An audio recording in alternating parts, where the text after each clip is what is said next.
Hey, black midi t-shirt, what's up? It's the Culture Detective here, investigating your favorite movies.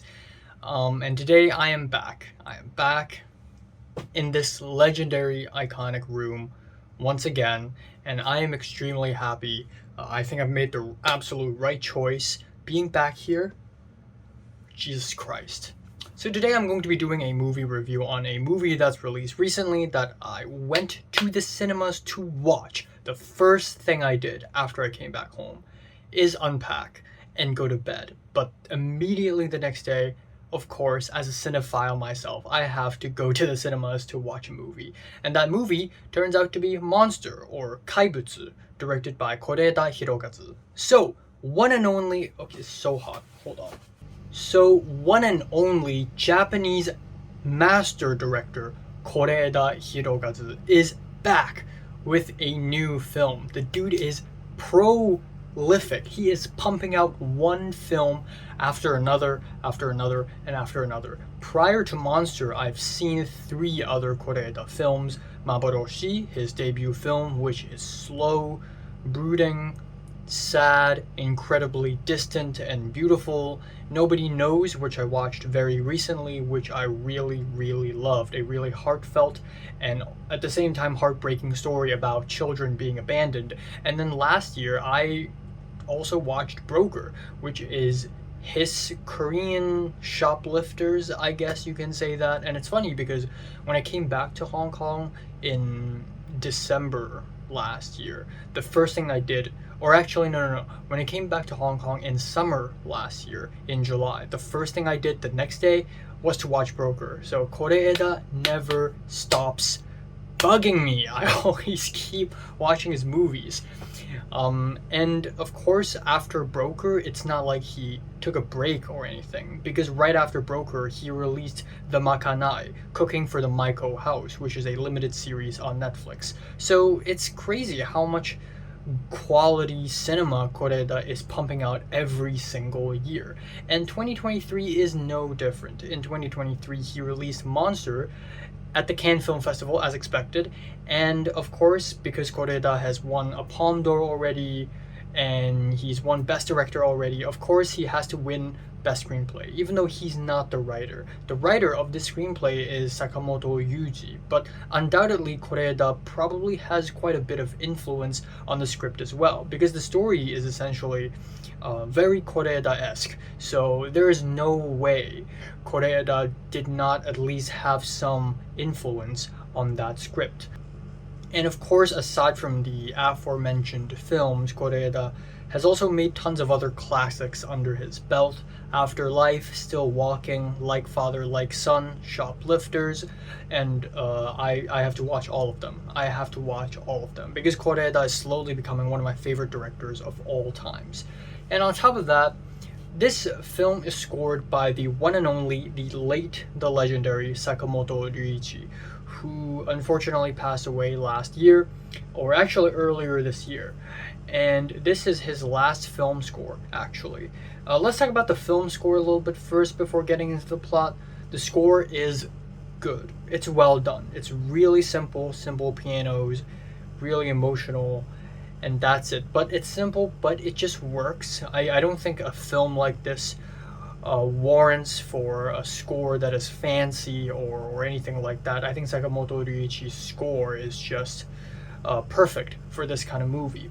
Now, as for the plot of the film, I think it's amazing. This film is essentially about without spoiling anything. First of all, this movie is best if you don't know a single thing, because it constantly throws twists and turns at you. But this movie is about a child acting strange and a mom concerned for that child. And as the mom investigates deeper as to this child's school life, the more mess and dirt is unraveled. And it just gets more and more complicated, like a rabbit hole. And that's basically all you need to know thus far.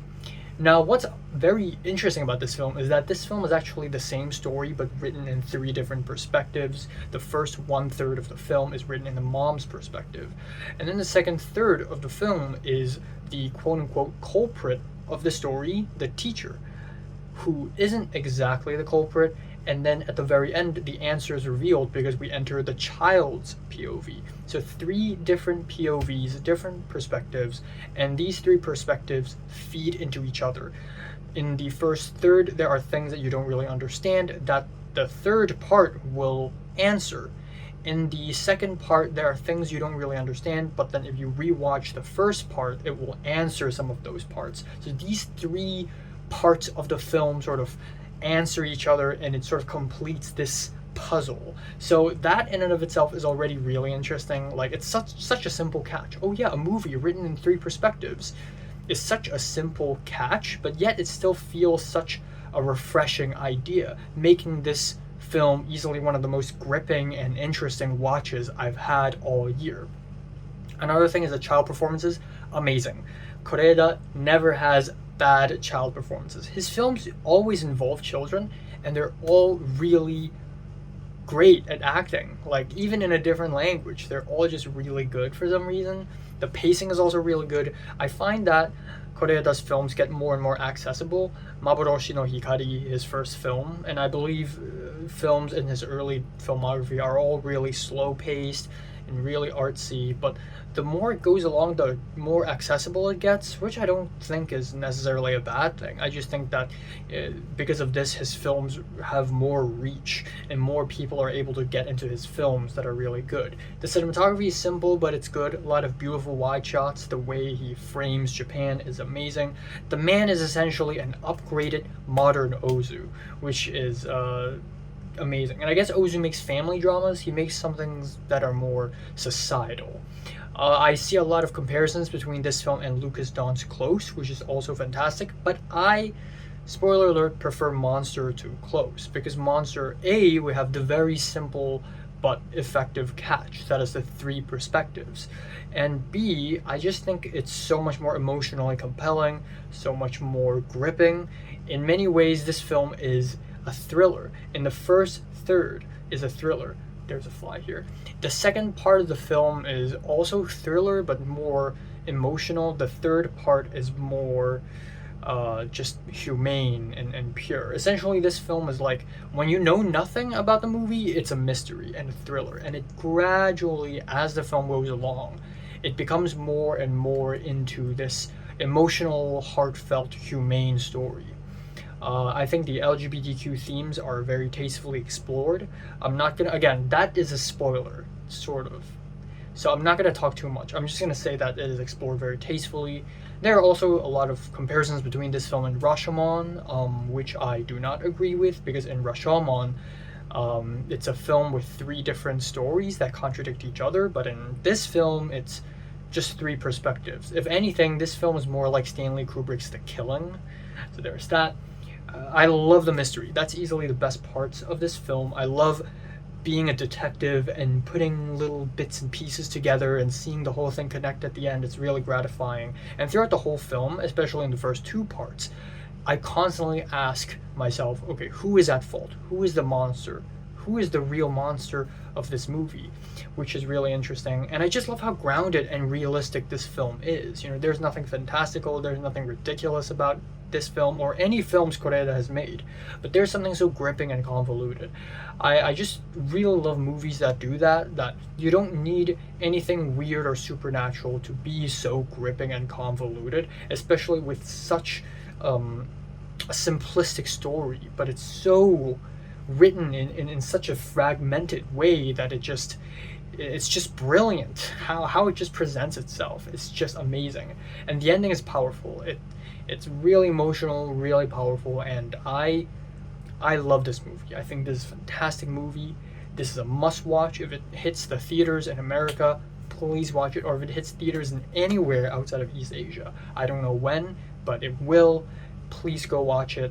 It's amazing. Kore-eda is amazing, and I am feeling a light 9 out of 10 for Kaibutsu.